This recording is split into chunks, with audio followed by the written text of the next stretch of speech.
45. Brown, 45. Hot, hot, hot, hot, hot, hot. You are listening to Any Given Sunday, Australia.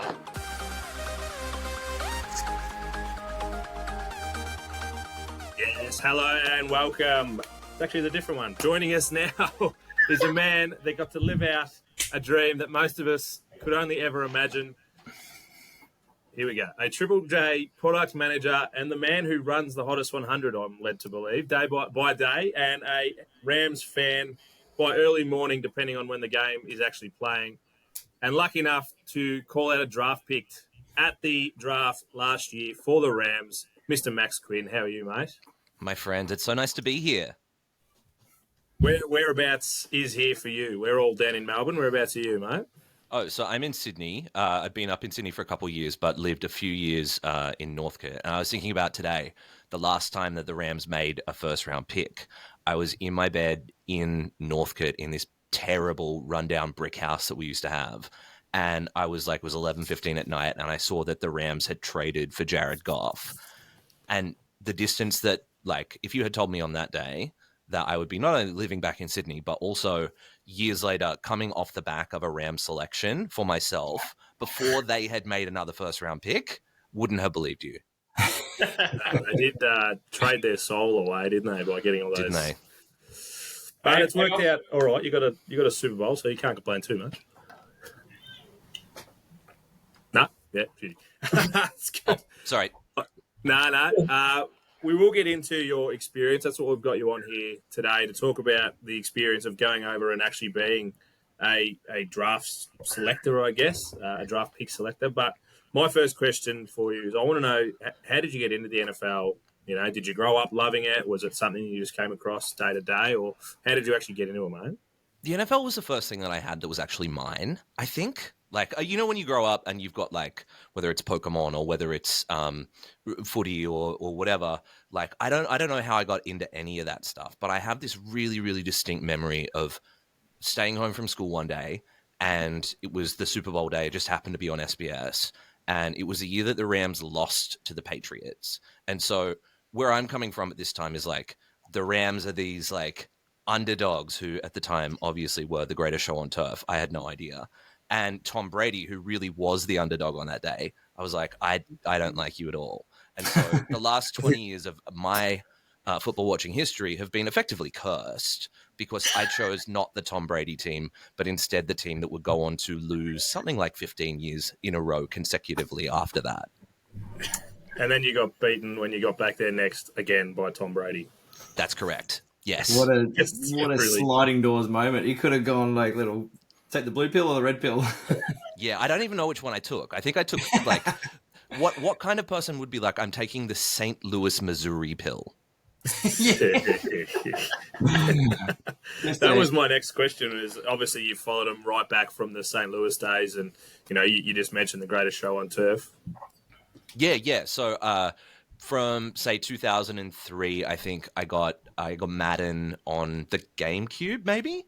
And that was my real introduction to wanting to know who the players were and really getting into the draft. The first year that I was super into following the draft was the year after. It was the year that the Rams, I wanted them to draft a player called Antoine Odom, who was a defensive end who lasted 2 years in the league. And instead, we picked the running back Steven Jackson, who I think is a Rams Ring of Honor, one of the best running backs that we've ever had. So what we're learning here is your initial thoughts. It might not necessarily be the best thing. It's quite true. How did the opportunity come about to call out the draft pick?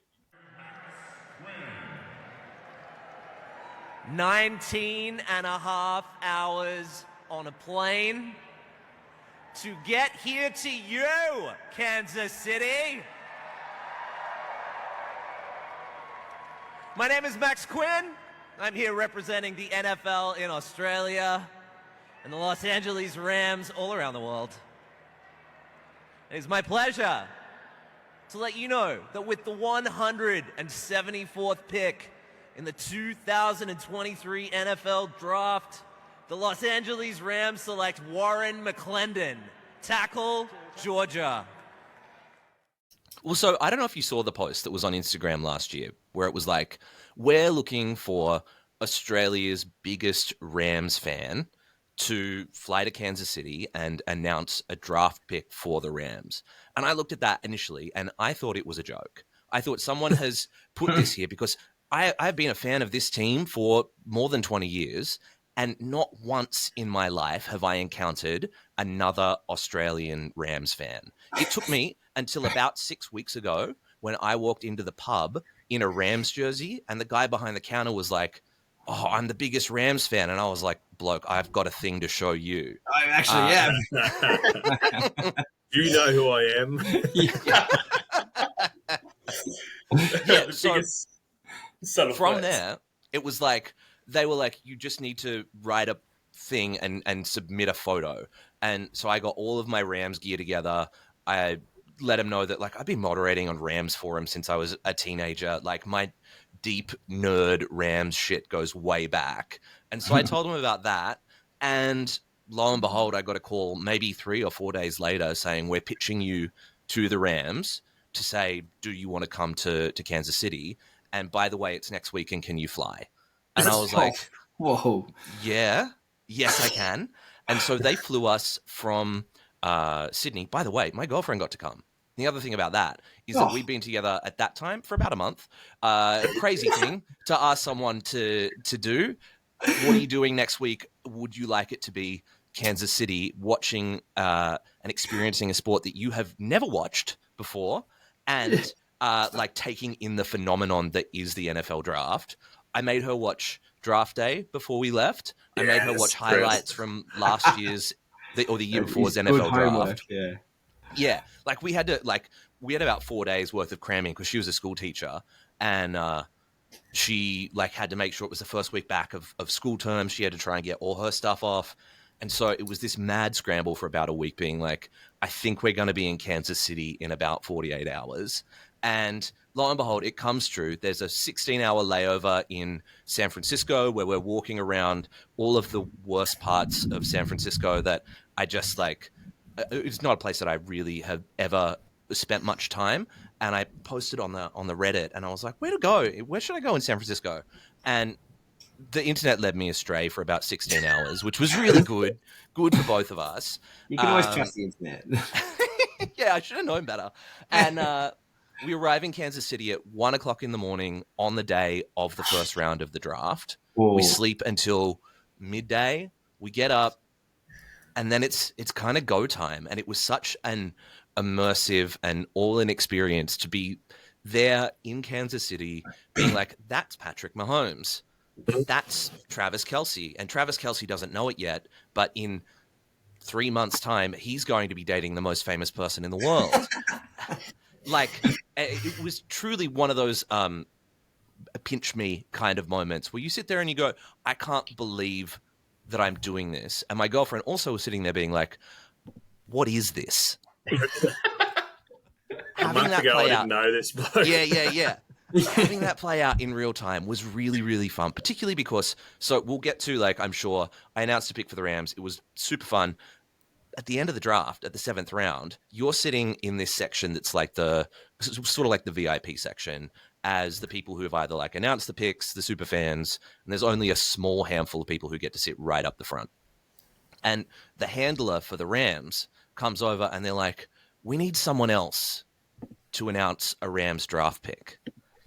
And then looks at my Australian girlfriend, who's decked out in like an old 80s Rams tracksuit that I own, with her like blonde hair and Australian accent, and she's like, you. And Lauren, my girlfriend, is like, me what? And she's like, you're going to announce the Rams 7th round pick. And Lauren's like, okay. And so out of this experience, not only did I get to do this, but my girlfriend, who I brought over, who had not watched a single game of football, got to announce a 7th round draft pick for the Rams. I know. A man named Jason Taylor II, who I don't think saw the field last year. JT and too. Neither did my guy. We'll get to it. Yeah. So it makes me a little bit mad. He hasn't seen a snap.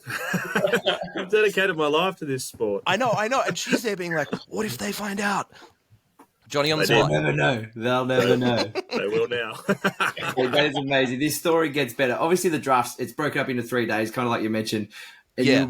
you mentioned you got to announce pick 174. What did you do for obviously the first 173 picks? Obviously in transit for a bit of that, by the sounds of things. Well, so we get there for the first pick of the first round, but the mistake that we made So you going made it in time. Yeah. So Yeah. we're there, like watching all the preamble, all this kind of stuff is happening, and the draft doesn't start because it was in Kansas City until like 4:00 in the afternoon. So we had from the time that we woke up at 8 or 9 o'clock in the morning, and up until the end of the, like 3:00 kind of window to just explore Kansas City. And one of the things that had recently happened in Kansas City is that they had legalized the consumption of marijuana. And we were like, what happens at a dispensary? First day of the draft. And so we sort of like walk in to this big weird dispensary that's there, and I don't know about you guys, but like every so often, I don't mind. And we sort of walk in, and the girl at the counter is there, and we're like, look, we are going to the draft today. I don't want to, like, no one wants to be too spaced out on this, but if there was a nice little sort of like nice moment that we could have, that would be really cool. And so this girl was like, yep, totally understand. Got you. Gave us these little gummies that, honest to God, knocked me on my ass for like 3 hours. We're going to go back and watch this video of you doing the announcement. Oh, no, that's 2 days later. So we're lucky, right? So by the time that's happened, I've learned my lesson. But imagine, right, being particularly my girlfriend who was spaced out by the whole experience anyway, and then adding in this element of like some ingested substance that you're like just like starting to weave through the crowd, and people are crazy at the NFL draft. This is the other thing about it. Like we walked past people who had all manner of like on their back, you know how you can get like your custom name on the back of your jersey? People had things like, I passed a guy in an Arizona Cardinals jersey that said breastfed. What do you do with that? Tell me how it is. Yeah.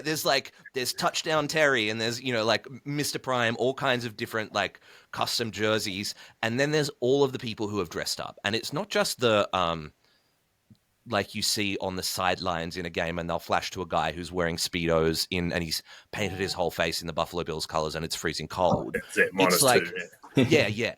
They recruit their,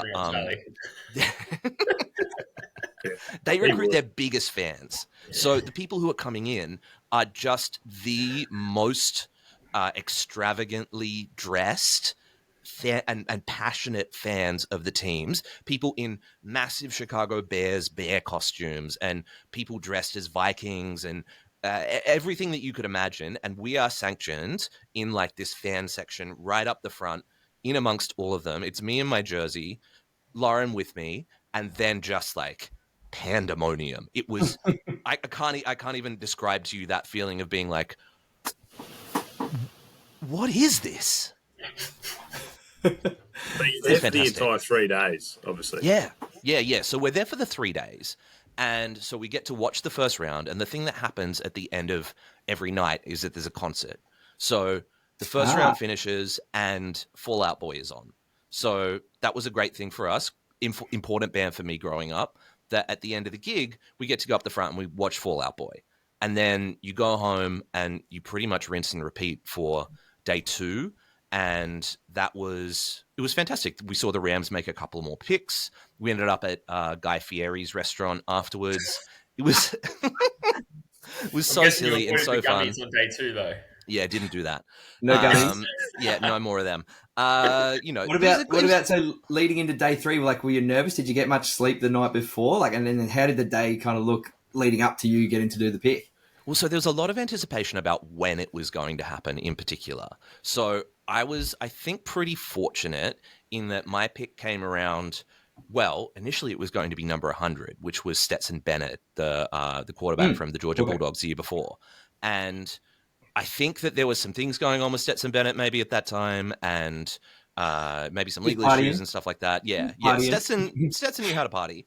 And I don't know whether it was came down from on high that maybe we should just let someone formal announce this pick and not let the young man from Australia do this one or whatever.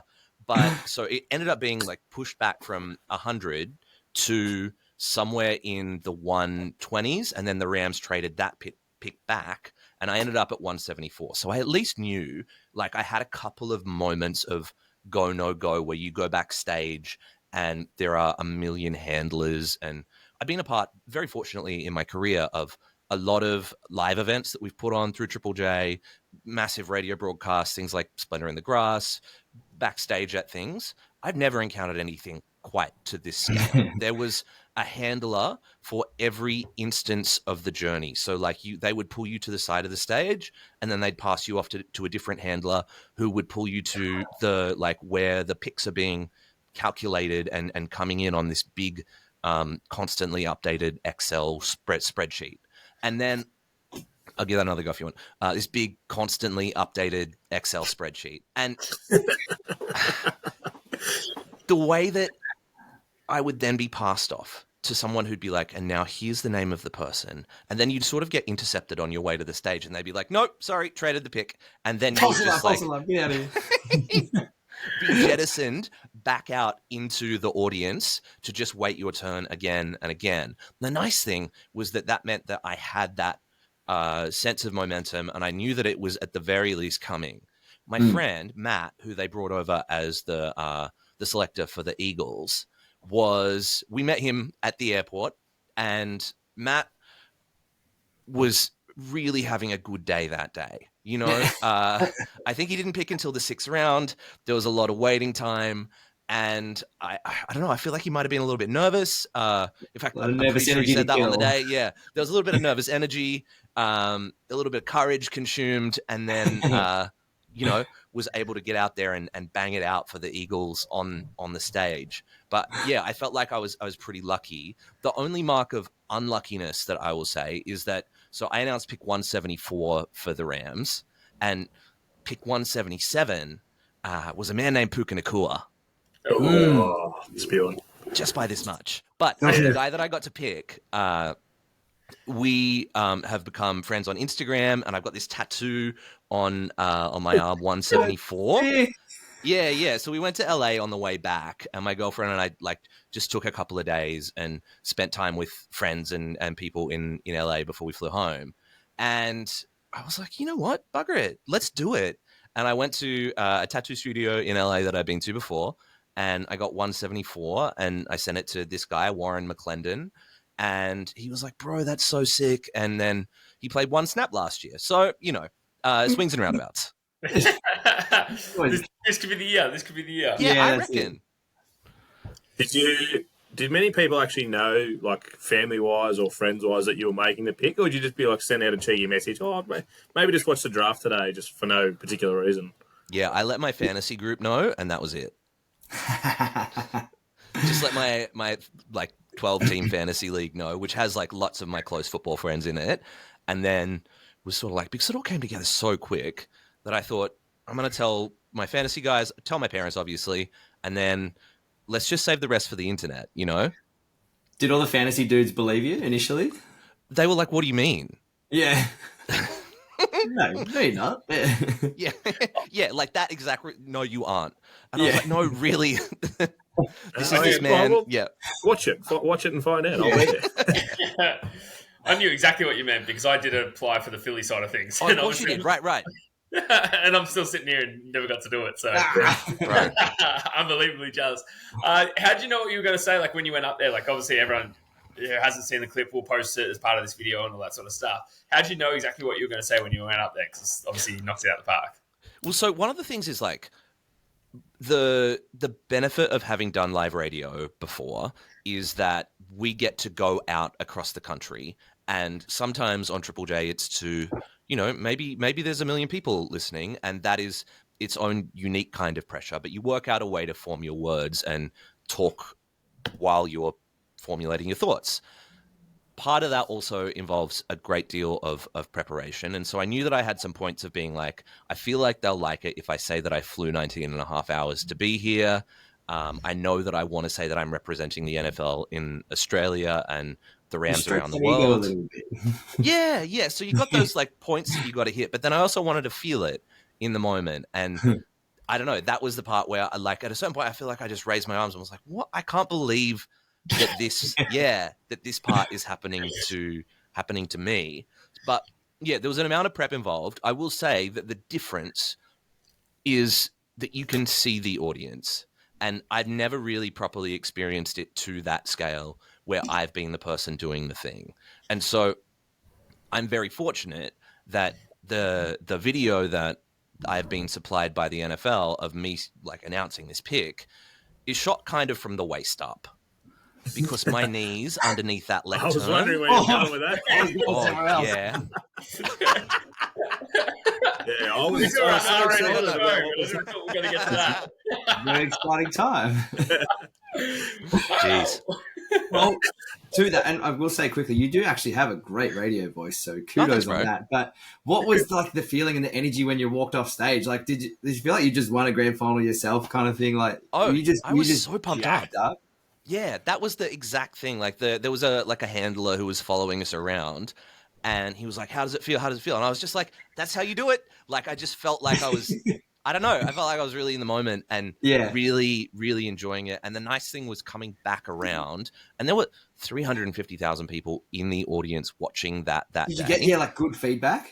Yeah, it was so kind. People just sort of grabbing you, and people from all across the US being like, "Hey, man, that was great." And there was that real sense of, I think that particularly on like football Twitter and on the internet, you get that sense of no one likes each other, or it's hard for fans to be fans. And it's different in Australia because there are much fewer. There are fewer of us.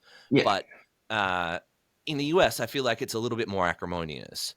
And that was one of those moments of people sort of like pulling you aside and being like, bro, that was great. That was really good. I can't believe you flew here to do that. That's awesome. Say hi to the kangaroos. You get a heap of that shit.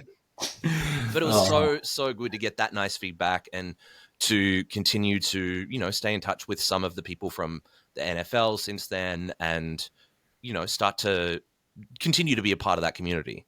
So good. You've finished all that. We'll move on to this year now. You've already said pre-interview that you've got a few thoughts about what's happening. So let's get down to it. You're pick 19. Do you have thoughts on pick 19, or do you have a few outrageous things that are going to happen? Where do the Rams go from here? Okay, so I got a Rams thought, and then I got two other thoughts about the quarterbacks. Where do you want to start? It's your floor. Go. Let's start with the Rams. Let's start with the Rams, because I think that the Rams are going to trade back or out of the first round entirely, just because it would be the clear funniest thing for them to do to me personally. A man who has been waiting for 8 years, for them to just pick in the first round. It's all I want. And you know what? Like, I think that they're just going to like trade right out. The Rams are known for making what I would consider to be pretty unconventional draft choices along the way. We picked Tutu Atwell, that tiny man who gets blown over in the wind in the second round. They smashed it last year. Generational draft: Byron Young, Kobe Turner, Steve Avila, and obviously planet Earth's best receiver, Puka Nacua. But it would not surprise me if they had like a first round grade on some wacko edge rusher with an injury history out of a Division II school who they think that they can still get 14 picks later, and they just like yeet out of the first round. That's what I think the Rams are going to do. What I want them to do is go with, do you guys know about that guy, Cooper DeJean, the defensive back from Iowa? Yes. Yeah. He got brought up the other day in our chat. Oh, did he? With Loz Haresh. He's all over him. I like Loz Haresh very much, and I think he's spot on here. Like that pro day that he had, obviously it's the Underwear Olympics, but to run a 4.4 in the 40, to jump so high, like I was like, you could be almost a smoky pick to go earlier than 19 now, or I want the big dog Byron Murphy from Texas as the Aaron Donald replacement. Ooh, can you replace Aaron? Big shoes, but that's it. But so the thing about Byron Murphy that I like, right, is that they're like, he is good against the run, he's good against the pass, but he struggles a little bit with length, and I don't know that could apply any more strongly to Aaron Donald. This squatty 6'1" nugget. And I think that Byron, I don't know, like they're not the same, and no one ever will be the same. He's the best defensive player of all time, in my opinion. But I feel like bulking out that defensive line is something that Les Snead in particular will want to do. I've been listening to interviews with him this week where he's been saying or it's been brought to him that the secondary has been a big concern, and they've kind of solved or tried to address it in free agency with they signed a guy called Cameron Curl out of Washington, and they signed Tre'Davious White away from Buffalo, and they brought back Darius Williams, who was 31 and I'm suspicious about. But they've tried at the very least to address the secondary, and that means to me it's probably the front seven that we're looking at. And I think that in a draft where, in particular, do you see there's something like the over-under for offensive players in this draft is 21 in the first round. In the first round. I was going to say, holy shit, that's 21 in the first round. Sorry. surprisingly small. Yeah, no, 21 in the first round. So if you were a team that's targeting the defensive side of the ball as the Rams are, you might be lucky to have one of these guys fall into your lap, or trade back, get some more picks, and whoever wants Michael Penix can come have him at 19. Yeah. There is a lot of chat about people trading in for Michael Penix, maybe Carts, your Raiders, maybe. The But Raiders. I've heard a little bit of noise about that from the Raiders. Well, yeah, definitely. Before we've got a bit more, I've actually been looking at you now. For those that are watching on the YouTubes, who are you wearing at the moment in your Rams? This is Todd Gurley's number 30. I did want to say that, but I didn't want to go out on a limb. Nah, it's the color rush from the. You remember they did color rush for a couple of years? That was this My color rush went with green. Yeah. It was real original. Rams just went inverted and went gold and blue rather than blue and gold. But I fell in love with this jersey, and I got to. It looks sick. Thank you, bro. Like I went overseas and got to catch a couple of Rams games and found one of these in this is maybe 2017 or 18 in like a discount bin, and I was like, but that's the jersey that I want so bad. And so I was very lucky. How did you end up in here? Get out of there. Yeah. No, I'll rescue you. Yeah. You're mine. It's fine. Oh, what was your quarterback thoughts that you had after the draft? All right. I think that drafting Jaden Daniels at number 2, whoever does it, is a mistake. Like, I think it would be a mistake for any team to draft Jaden Daniels over Drake May, particularly. I'm thinking about all these speculative reports that are coming out. Adam Schefter being like, I think he said today, the signs continue to point to Jaden Daniels going number 2 to Washington. And I don't see it. I don't know. Do we have like a group consensus on Daniels? Where are we sitting here? I'd say Drake's going to go second. You think so? That's just my personal opinion. I don't think it's going to be the broad consensus. It's not the public perception, that's for sure. Yeah. I feel like, there's been a lot of noise about Drake as well. So, but the quality of this top four dudes is like throw a blanket on them. But I feel like maybe second. So the way that Loz was talking the other day, sorry to cut you off, mate. No, go ahead. That Drake May, I think he was quite bullish on him. The fact that he had the numbers that he had, and they didn't get all the wins that some other teams had, but the fact that his O-line was so terrible and he was still able to be as good as what he was. So, but Daniels has got that hype around him. The fact that he was able to, he made some pretty big plays, and he's probably more athletic on his feet. So, and that's kind of the way a lot of teams are going. And it's not like the Commanders to stuff up a draft. So, does he fit? Does he fit? Like in Washington, well, new ownership, so give him a chance. But does he fit in at the Commanders or? Well, yeah, that's the thing. Like, I was thinking about that today because of Cliff Kingsbury's history of working with the mobile quarterbacks and Kyler Murray, and I don't know. I don't know that Cliff Kingsbury has really shown much of a propensity to develop quarterbacks into winners. Like, he's 28 and 37. Was he there when Josh Rosen got picked? Yeah. So he's there for Josh Rosen, and then he's 28 and 37 with Kyler as the Cardinals head coach. Never cracked the top 10 in points per game, and Kyler never had more than 4,000 yards passing. Last year, Cliff goes to USC, and it's a very bumpy year for Caleb Williams. I don't know, like I have my Cliff concerns and then I have my Jaden concerns, which are like, I think that he's a one read and run quarterback. Like I don't see him really going through the progressions that much. Whereas like, I don't know, I think the things with Drake May are like, yes, he misses some big ones deep and there are like some footwork kind of things going on. But I think that those are more knowing nothing, coming from a place of knowing absolutely nothing. I think that those are more correctable issues. It's also like, pressure, like we were saying as well. Yeah, like of if he's not course. under that pressure like he was last year, then he's going to be able to make those deep throws. Yeah, it's a question of weapons too, right? Like Drake May has Devontae Walker, and then Daniels is throwing to two receivers who might get drafted in the top 15 in Malik Neighbors and Brian Thomas Jr. Yeah, Malik Neighbors is like touted to go well, in, like potentially top 6, you'd say, in the draft. Top 6, so, yeah. Yeah, so I if think you got 6 him, is a good spot for him. Yeah, if you're throwing him, you're obviously going to be looking a whole lot better. Well, what would you say about JJ McCarthy? Where's he going to slot into this? Well, so this is the thing. Like, I think that the Vikings have their sights set way higher than JJ McCarthy. I think he's good, but we didn't get to see much of a sample size at Michigan. I'm borrowing this theory from a guy called Brandon Anderson. He works at this place called the Action Network. And if you're interested in NFL betting in particular, follow Brandon. I am a richer man financially and spiritually for consuming his content. But the idea is this, right? If Washington does what I think they shouldn't do and drafts Jaden Daniels at number 2, I think the Vikings will move heaven and earth for Drake May. And the reverse may also be true. I'm totally like unsourced on this, but like I just don't think that you give up the kind of capital that they've given up already to get the 4th best quarterback in the draft. So they've got 11 and 23.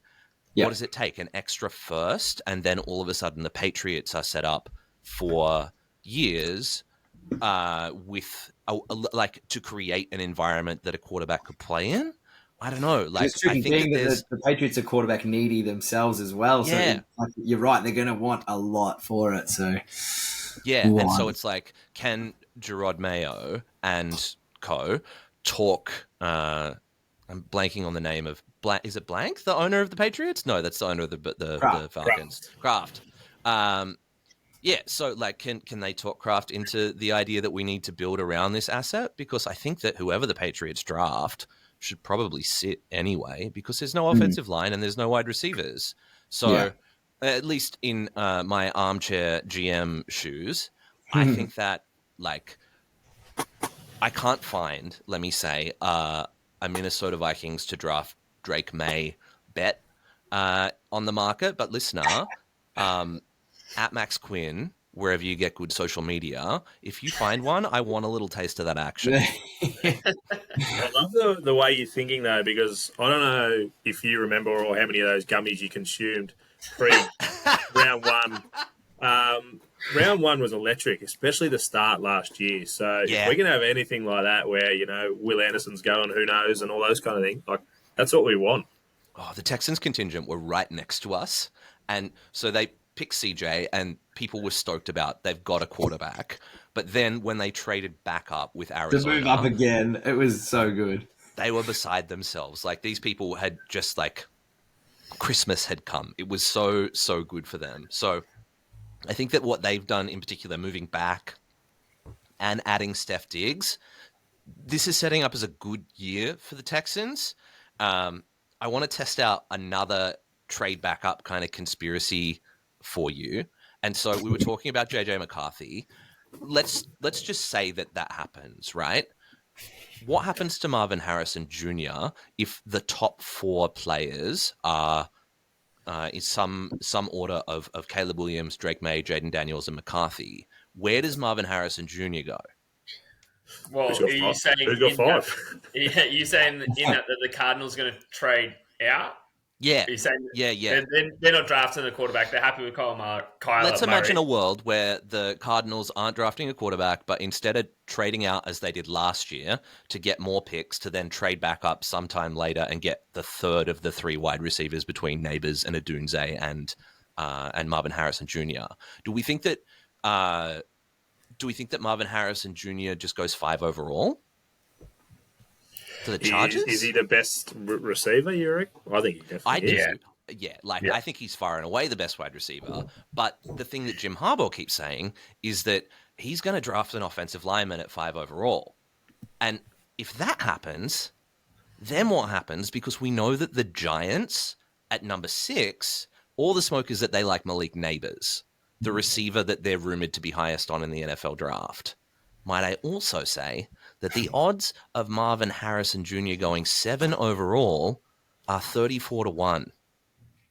That's some juicy odds. It's interesting, isn't it? Juicy odds. So what, in that case, if no one is moving and shaking, he's gone to the Titans. Well, he's going to the Titans, or he's going to the Bears, who are coming back up, or he's going to the Cardinals, who are coming back up.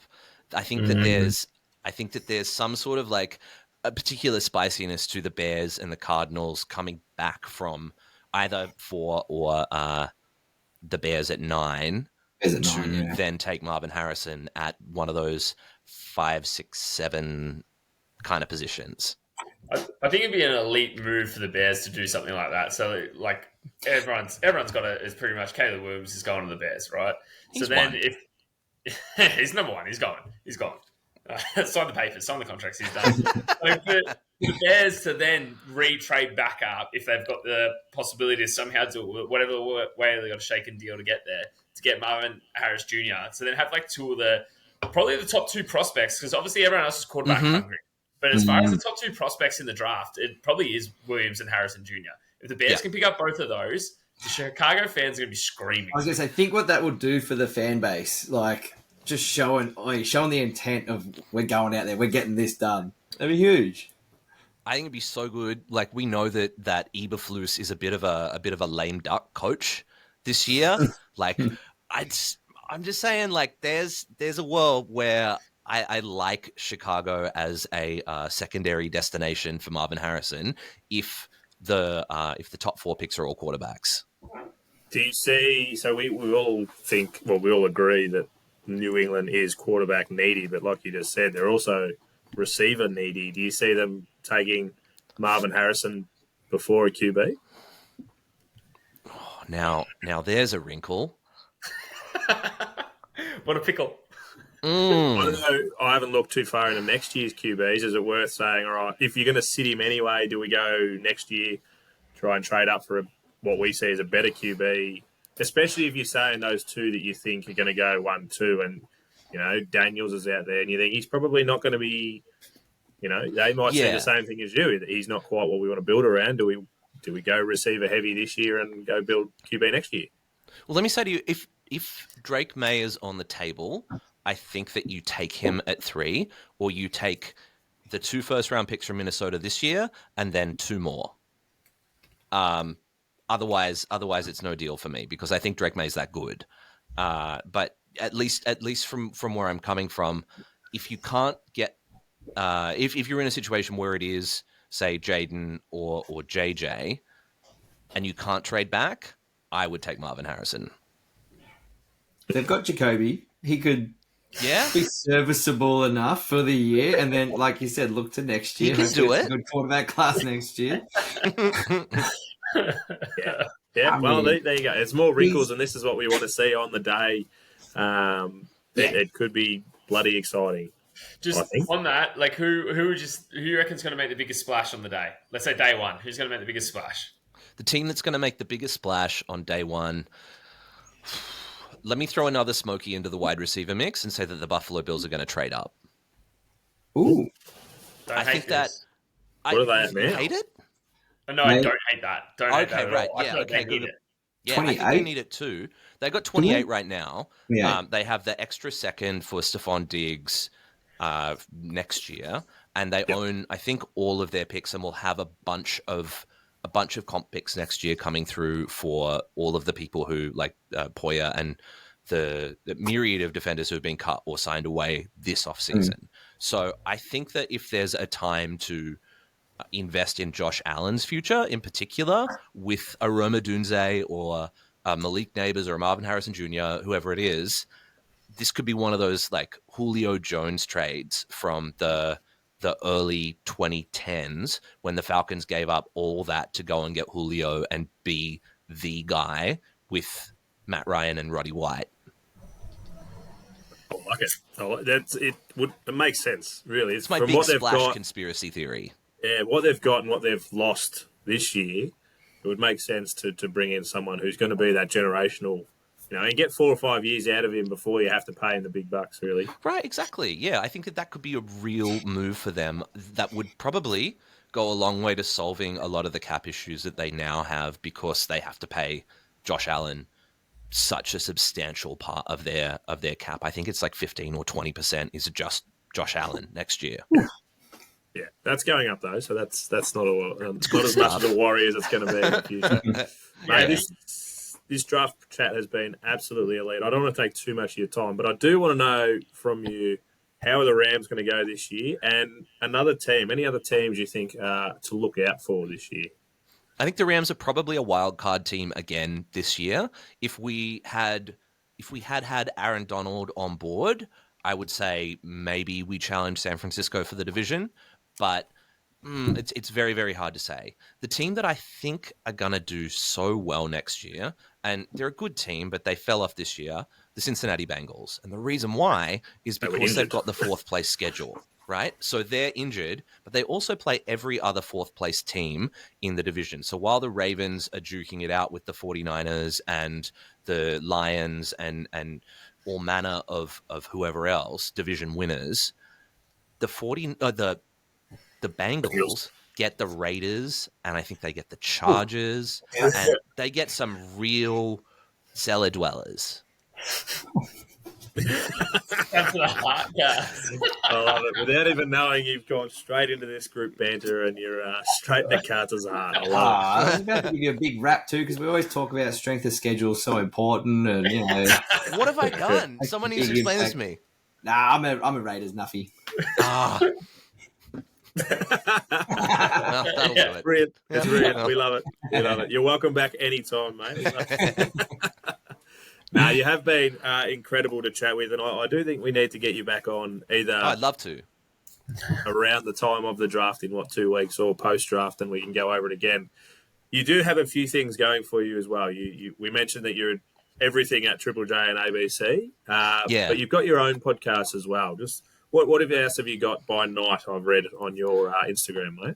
Oh yeah, so this is a podcast that my friend Xavier and I do, and he sort of wrote me into this in 2015 or 2016, and Xavier loves The Bachelor. Xavier's a queer man who is like one of my true best friends in the world. We play in each other's bands, and Xavier was like, come and do this reality TV show about The Bachelor with me. And so it's called Bachelor of Hearts, and it is Australia's longest running Bachelor podcast. But the problem is that The Bachelor is seldom on TV. So in the off season, we're trying to find new shows to do. And Xav came to me this year, just before the Eras Tour started, and he said, what about Catching Kelsey? And you don't know what that is. It's the 2016 E! Network reality TV series where Travis Kelce dates 50 women from the 50 states of America and has to find a life partner. And she has to be able to keep up with his wild and crazy schedule, as at this time, the tight end for the Kansas City Chiefs catching passes from Alex Smith. And spoilers. How did it go? Yeah. Taylor Swift is on it. Crazy. No, but do you know who is on it? Is Red Foo. For some reason, Travis Kelce and Red Foo from LMFAO are like best friends. And there's a whole episode where they go over to Red Foo's house and he gets them maggot on shots and then makes them listen to basically a whole LMFAO album. It's awful, but it's a really, really fun. It's a really fun watch. Way back when, before LMFAO fell off the face of the planet, and they were still relevant. So, like, did they ever release an album? Weren't they just like singles? They're banging out singles. I'm shocked they released an album. Bro, I had to do such a deep dive into this to work out what was true and what was false about Red Foo. They released 2 albums. So the song "Shots" that I'm sure you remember. They were big in Oz. LMFAO. They were huge. Yeah, they were massive here because he was a judge on the X Factor. actor. Yes, and so that's like right. he did a big clothing launch. He had a brand for a while that was called La Freak, and he launched it at Westfield in Parramatta. Hell Just- yeah, he did. Really good stuff from our friend Fu, Australian royalty. But That's at this so point in good. time, so he's like moved past LMFAO, and instead he's launching his solo career with a song called Juicy Wiggle that sold 144 copies in Australia in its first week of release. So Ooh, that's my that's a Red chart Foo buster. fact of the day for you. I have heard actually. Full stop. Have you come across this? There's a segment where they do like marry, kiss, kill. I think, and Yeah. Taylor Swift's one of them, isn't she? Yeah. That's right. Yeah. I think Stop he just spoiling it, Carts. No, well, it's okay. We can talk about it. Of course we Well, can. is that okay? Can we talk? It got aired in 2016. Yeah, it's Everyone's talking about it. No, but it's funny because I Episode 2, think did he though. marry Ariana Grande and maybe kiss Taylor, and I can't remember who he killed, but Yeah. So it's turned right on its head, and it now wasn't he's too bad. Like he didn't kill her at least. That's That would've right. been And awesome. at this point, who knows if marriage is on the cards? We can't say, but they're definitely kissing. okay. So it's historically It's accurate. They are definitely kissing. That is one thing we can take from their relationship. Yeah, still just kisses on the cheek. Kisses I on think the so. cheek. Yeah. It's all, Oh, PG, we're back to being PG, are we? no, yeah. We won't dive into that. Yes. Awesome, mate. I also appreciate any of our fans, our 1 million fans that you're talking about. You have to listen to or talk to in front of that have actually made it through the Red Food Talk and are still with us. That'd be Yeah. an effort in itself. That's huge. I can't thank you enough, mate. You've been so generous with your time. Where can we find you on the socials, and where can we let you know that Drake May is a bust? Yeah, please do. I want all the smoke. At Max Quinn on Instagram and on Twitter. Beautiful, mate. I think Triple J line. What's that? Oh my god. Stay away from the text line. I've actually got one more thing before Team X signs it off. Yeah, let's go. You know how you were lucky enough to read out a number at the drafts? It was all a big thing. Now that we're your new favorite podcast, do we get to read out a hottest 100 pick? Maybe we'll get you in the studio and you can say number 74 or something like that. We can do that. 74 would be poetic too. I'll get Absolutely absolute photo if you want. On there. Everyone's got some space. I've got a bit of space. No, mate, much appreciated. I'm going out on a limb without asking the other two boys that I'd happily call you a friend of the show now, mate, and you're welcome back anytime. Love Confirmed. it. Hey, thank you so much. Stoked to be a friend of the show. Thanks, heaps, Maxie. Thank you so much.